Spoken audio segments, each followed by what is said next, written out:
I'd like to invite you to think aloud with me.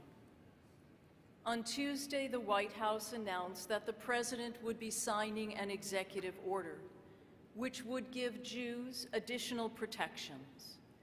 Exactly what those protections would entail were not clear to me. The forward had one of the first headlines that read, "Jews were to be recognized as a nationality, a protected class." This was swirling through my thoughts when I got into a cab to head to the Museum of Jewish Heritage to meet the women's study group Chavera. We were going to tour the exhibit on Auschwitz. Knowing my destination, the driver struck up a conversation.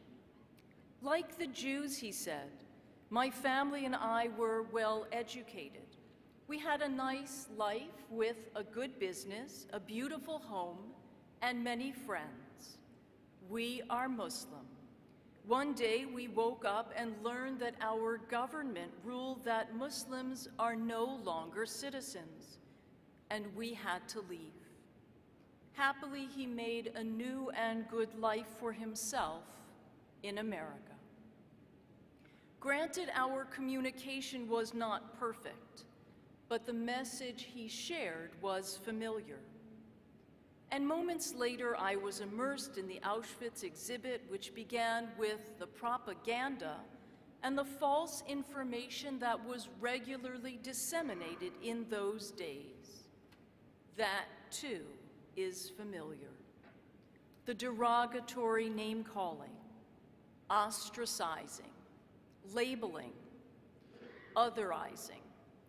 In 1933, there was a call to boycott Jewish businesses, which we learned wasn't entirely successful at first. People wanted to maintain their relationships with shopkeepers who had been acquaintances of long standing. Listen to this observation by the German author Raymond Pretzel, written from exile in Britain. "The unsettling and depressing aspect of the April boycott was that it triggered a flood of arguments and discussions all over Germany, not about anti-Semitism, but about the Jewish question. Suddenly, everyone felt justified to have an opinion about the Jews. And with that, I move from 1933 back to 2019. Why is it, I wondered, that the White House feels Jews need an order of protection? And why would Jews be deemed a nationality? I'll just say, parenthetically, that as a woman, throughout my entire life, other people have told me what they think is good for me, and usually without consulting me first. Was this executive order so different? And in that category, we may wish to ask, who has the authority to tell us who we are as Jews, especially if it conflicts with the ways we see ourselves? So when I heard about this designation of nationality, it came with plenty of questions, some of which the Jewish community has struggled with for as long as there has been Jewish memory. Didn't Napoleon ask if Jews were a religion or a nation? Are we back to that, I wondered? Whereas the question was once, are we a nation within a nation? Do we see ourselves as Americans or Jews? Then the definition rested with us, and either aspect of that identity did not impinge upon the other. But what the executive order conveyed was how the White House sees us. It was a mandate imposed from the outside.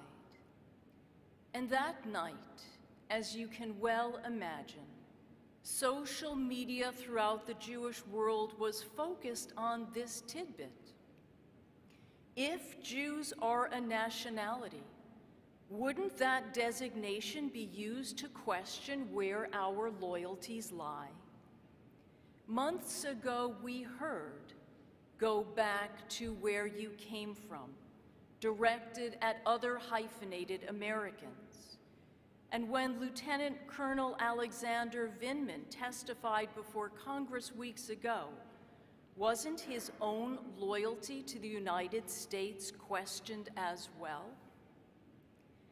In our people's experience, having lived in many countries with different governments and rulers, experience tells us that an order of protection does not always function according to its named purpose.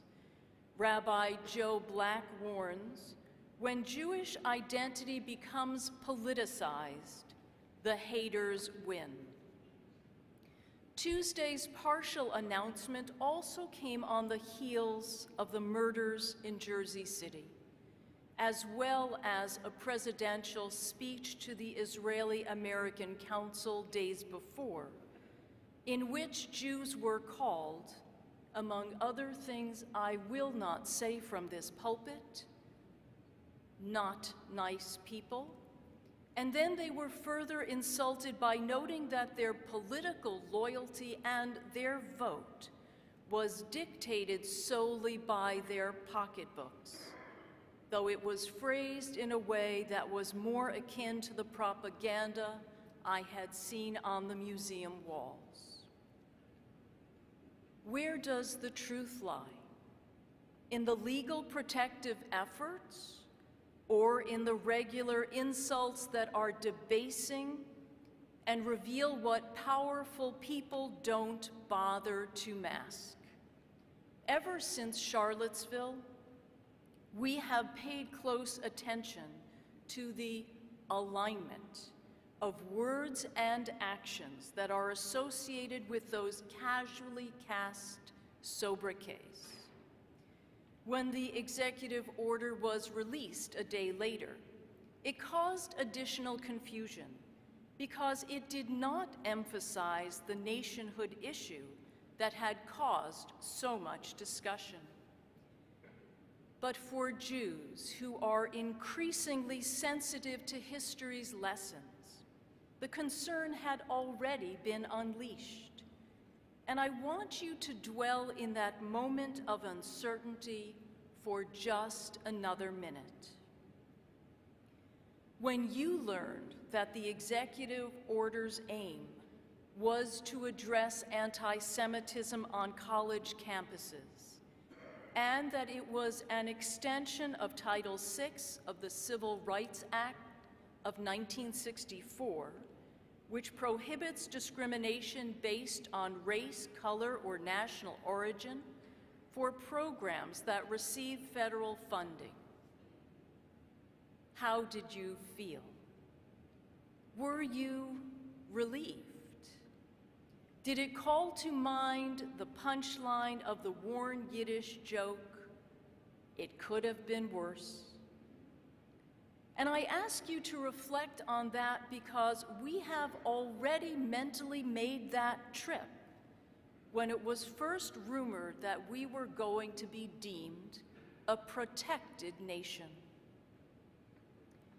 I do understand the urgency of addressing anti-Semitism on campus, having spoken with our college students and their parents, having passed through local universities, and having read news accounts almost daily of the dramatic and unchecked rise in anti-Semitism and its expression.